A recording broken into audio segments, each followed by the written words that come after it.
You're not supposed to hear this part of the story. Not the polished version, not the one circulating on blogs, and definitely not the one being fed to keep things quiet. What I'm about to lay out isn't trending for a reason, and if you've been following closely, you've probably felt that something wasn't adding up. Because this situation with GloRilla, it's deeper than a relationship gone wrong. Way deeper. Everyone's talking about the cheating allegations, the sister stepping in, the public embarrassment, but almost nobody is asking the real question. Why did everything escalate so fast behind the scenes?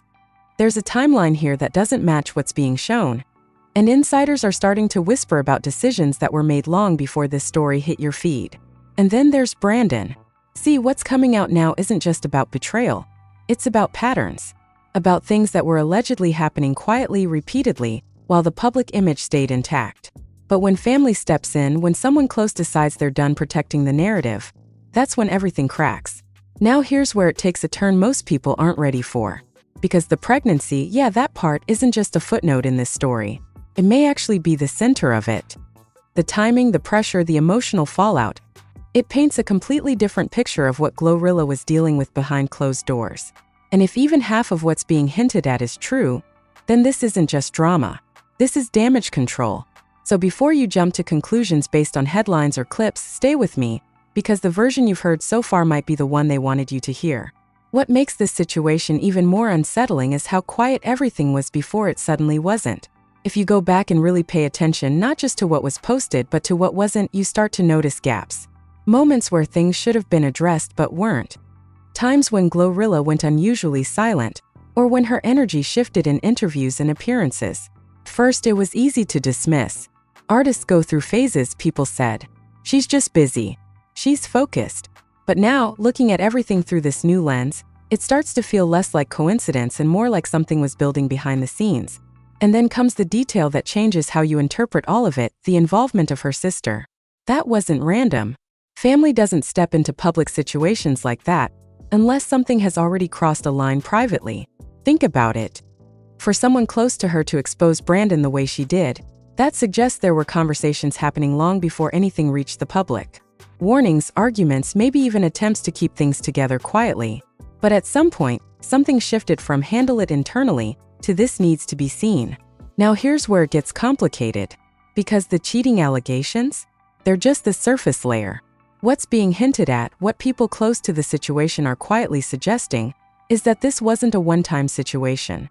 It was ongoing, repetitive, and more importantly, it was happening during a period when GloRilla was already dealing with something deeply personal. That overlap, that timing, is what's raising eyebrows for people who understand how these situations usually unfold. You have to understand the pressure that comes with maintaining a public image while your private life is unraveling. Every move gets watched. Every reaction gets dissected. So instead of reacting immediately, a lot of things get suppressed, smoothed over, delayed. And that's exactly what this is starting to look like. A situation that was managed quietly for as long as possible, until it couldn't be anymore. And when it couldn't be contained, that's when everything started spilling out, but not all at once. Just pieces. Just enough to keep people talking, but not enough to fully explain what was really going on. That's why the narrative feels incomplete. Because it is. Now let's talk about the part that most people are only mentioning in passing, the pregnancy. Because if you really examine the timeline, it doesn't sit on the sidelines of this story. It sits right in the middle of it. And the decision that followed, that wasn't made in a vacuum. Decisions like that come with layers, emotional, mental, situational. They're influenced by everything happening around you, especially the stability or instability of your relationship. So when you connect the dots, when you place the alleged cheating alongside the emotional weight of a pregnancy, and then factor in the sudden exposure by someone in her inner circle, it paints a picture that's a lot heavier than what's being casually discussed online. This isn't just about someone getting caught. This is about someone reaching a breaking point. And here's something else that hasn't been getting enough attention. The silence from Brandon after everything surfaced. Not just what he said, but how he said it. Or didn't say it. Because in situations like this, silence can mean a lot of things. Can be strategy. Can be avoidance. Or it can be someone trying to wait out the storm, hoping the narrative shifts before more details come out. But the problem with that approach is that it leaves space. And in that space, other voices start to fill in the blanks. Friends. Family. People who were there when things weren't perfect. And once those voices start speaking, even indirectly, it becomes harder to control how the story is perceived. That's exactly where things are now. In that gray area where the official story hasn't caught up to what people are starting to suspect, where every new detail feels like it's pointing to something bigger, but nobody's saying it outright. And the longer that gap exists, the more attention it draws, because people aren't just watching for entertainment anymore. They're watching for answers. And if the pattern continues the way it has been, it's only a matter of time before more of those answers start slipping through, whether they're meant to or not. And the more those unanswered questions linger, the harder it becomes to ignore what's sitting right beneath the surface. Because at this point, it's not just about what happened, it's about what was tolerated for longer than anyone realized. When people close to a situation start dropping hints instead of full statements, that usually means one thing: there's more they could say, but they're choosing not to, at least not yet. That hesitation matters. It suggests that whatever was going on wasn't simple, wasn't clean, and definitely wasn't easy to walk away from. Because if it were, the story would have come out all at once. Clear, direct, done. But that's not what we're seeing.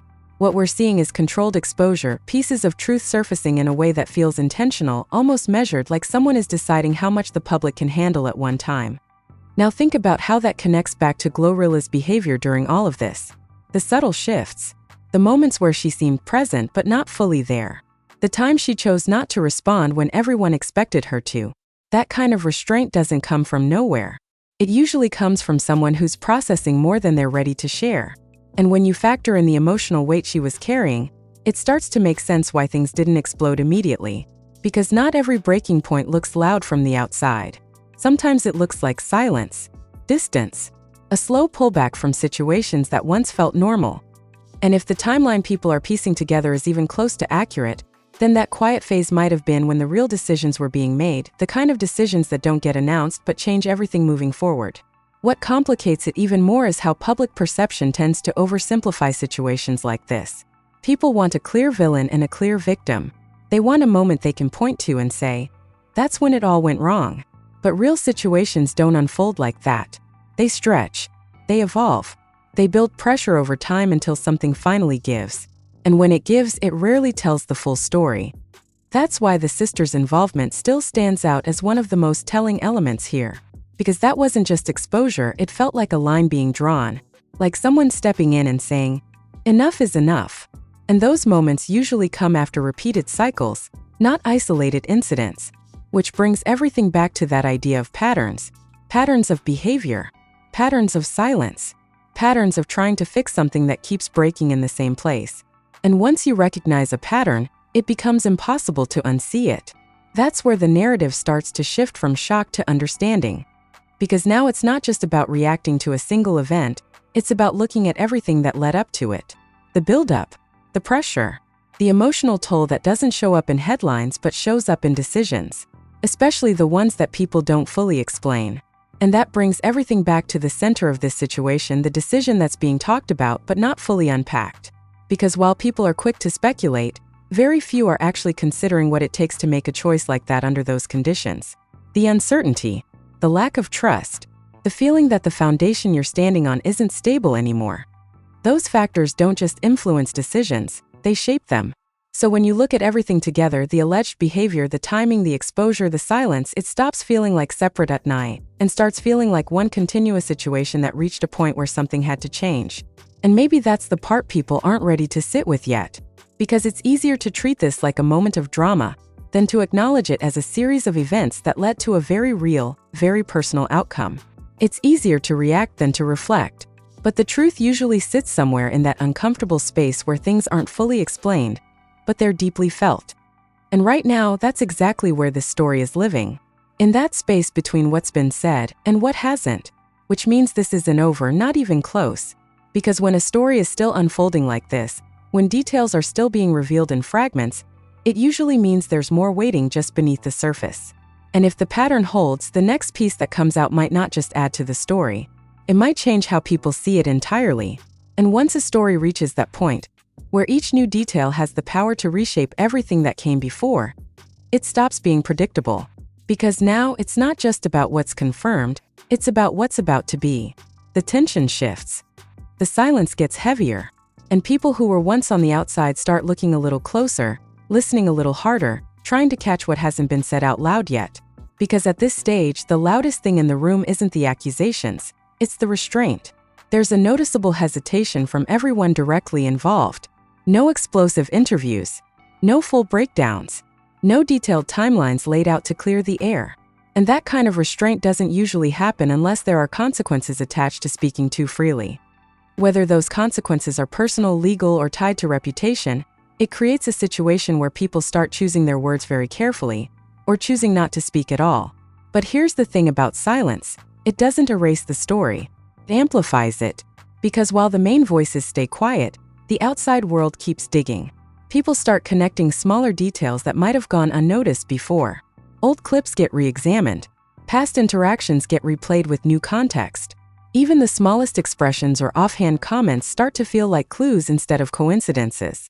And once that process begins, it's almost impossible to slow it down. That's where the narrative starts taking on a life of its own. And in situations like this, that can be both revealing and dangerous. Revealing because sometimes the truth slips out in indirect ways. Dangerous because not every conclusion people draw is accurate, but once it's out there, it spreads just as fast. So now you have two versions of the story moving at the same time: the controlled version and the interpreted version. And the gap between those two, that's where things get messy. Because the longer the controlled version stays incomplete, the more space the interpreted version has to grow. And that growth isn't always based on facts. It's based on perception, emotion, and timing. Which means by the time the full story does come out, people may have already decided what they believe. That's a difficult position for anyone to be in, especially someone like GloRilla, who's not just navigating a personal situation, but doing it under constant public attention. Every move, every absence, every response or lack of response gets turned into part of the narrative. And that kind of pressure doesn't just affect how a story is told. It affects how a person processes it in real time. Now consider what that does to someone already dealing with emotional strain. The need to stay composed publicly while everything privately feels uncertain. The challenge of maintaining control when pieces of your story are being discussed without your input. It creates a situation where even small decisions carry weight, because they're not just personal, they're visible. And visibility changes everything. Because once something becomes visible, it becomes permanent in a way. Screenshots, clips, headlines, they don't just disappear. They get revisited, reinterpreted, reshared. So even if the full truth eventually comes out, it has to compete with all the versions that came before it. That's why timing matters so much here. If more information comes out too late, it risks being overshadowed by what people have already accepted as truth. But if it comes out too soon without the full context, it can create even more confusion. It's a narrow space to navigate, and right now it feels like everyone involved is aware of that. Which brings everything back to that underlying question: what hasn't been revealed yet? Because based on the way this has unfolded so far, it doesn't feel like we've reached the center of the story. Feels like we're circling it, getting closer with each new detail, but not quite there. And that usually means there's a piece, something significant that hasn't surfaced yet. Something that connects everything in a way that makes the timeline make sense. And when that piece finally does come out, it won't just add to the conversation, it'll likely redefine it. The assumptions people have made, the sides they've chosen, the conclusions they've drawn, all of that could shift in an instant. Until then, the story stays suspended in this in-between state. Not fully hidden, not fully revealed. Just enough information to keep people watching, but not enough to settle anything definitively. And in a situation like this, that kind of uncertainty doesn't fade on its own. It builds. Which means whatever comes next isn't just going to be another update. It's going to be the moment that decides how this entire situation is remembered. And based on everything we've seen so far, that moment might be closer than anyone expects. And when a situation builds this much pressure without a clear release, it doesn't just fade out quietly. It reaches a point where something has to give, whether that's a statement, a reveal, or a moment that forces everything into the open. And right now, it feels like that moment is sitting just beneath the surface, waiting for the right trigger. Because if you've been paying attention, there's a shift happening. Not loud, not obvious, but steady. The kind of shift that usually comes right before a story changes direction. People who were once completely silent are starting to move differently. Not necessarily speaking, but signaling. Subtle changes in tone and presence in what they choose to engage with publicly. And those signals, they matter more than people realize. Because in situations like this, Direct statements aren't always the first sign of change. Behavior is. And the behavior we're seeing now suggests that whatever was being contained is getting harder to hold in place. The distance between what's known privately and what's visible publicly is shrinking. Slowly but noticeably. And when that gap closes, it doesn't just reveal new information, it reframes everything that came before it. That's when people start revisiting the earlier moments with a different perspective. The silence doesn't look the same anymore. The hesitation feels intentional. Even the smallest details start to carry more weight because now they seem connected to something bigger. It's like watching the same story, but with missing pieces finally starting to fall into place. And one of those pieces, the one that keeps resurfacing no matter how much it's downplayed, is the emotional context behind all of this. Because beyond the speculation, beyond the rumors and the reactions, there's a real situation that someone had to navigate in real time. A situation that involved trust being questioned, stability being shaken, and decisions being made under pressure that most people will never fully understand. That context doesn't excuse anything, but it explains a lot. It explains the timing. It explains the restraint. It explains why certain things were handled quietly until they couldn't be anymore. Because when you're dealing with something that personal, the instinct isn't always to go public. It's to protect what little control you still have. To manage it privately for as long as possible before it turns into something you can't contain. And once it crosses that line, everything changes. Because now it's no longer just your situation. It's a public narrative. One that gets shaped not just by facts but by perception, timing, and who speaks first. And in this case, the first major shift didn't come from an official statement. It came from someone close enough to see what was really happening, and bold enough to stop keeping it quiet. That kind of intervention doesn't just happen without build-up. It suggests frustration. It suggests repeated moments where something could have been addressed differently but wasn't. And when those moments stack up, they create a breaking point. Not just for the person directly involved, but for the people around them who have been watching it unfold. So when that line was crossed publicly, it didn't feel random. It felt like the result of everything that came before it finally reaching the surface. And now we're in the aftermath of that moment. The phase where the story hasn't fully settled yet, but it's no longer hidden either. Where people are still trying to understand what actually happened versus what it looked like from the outside. And that process takes time, especially when the information is still incomplete. But here's what makes this different from most situations that come and go. This one hasn't lost momentum. If anything, it's gaining a different kind of attention, the kind that doesn't rely on shock but on curiosity. The kind that keeps people watching not because of what's already happened, but because of what might still come out. And that kind of attention is harder to shake, because it's rooted in unanswered questions. Questions about timing, about decisions, about what was really happening during the moments that now feel significant in hindsight. And until those questions are addressed directly, they don't disappear. They linger. They evolve. They keep the story active even when things appear quiet on the surface. Which brings everything back to where we are now. Right on the edge of clarity, but not quite there yet. Because the story hasn't closed. It's still unfolding, still shifting, still revealing itself in ways that don't always come all at once. And when it finally does reach that point, when everything is laid out clearly, it won't just be about understanding what happened. It'll be about understanding why it happened the way it did. And that difference, that's what separates a headline from the full story. So if you've made it this far, don't look away now. Because the moment that ties all of this together isn't behind us. It's the one that's coming next. Now before you go anywhere, take a second and really think about everything you just heard. Because this isn't one of those stories you scroll past and forget 5 minutes later. This is still unfolding, still shifting, and if you've been paying attention, you already know we're not at the end yet.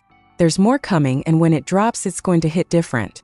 So if you want the full picture, not the watered-down version, not the headlines that only show you half the truth, make sure you stay locked in right here. Because the next update? It's not just going to add to the story. It's going to change how you see everything that's already happened. And don't just watch quietly. I want to hear what you think. Drop your thoughts below. Do you think this was building for a long time? Or did everything spiral out of control all at once? Because your perspective matters, and trust me, people are watching how this unfolds from every angle. If you haven't already, make sure you're tapped in, notifications on, so you don't miss what comes next. Because in a story like this, timing is everything, and the next piece might come when nobody expects it. Stay close. This isn't over.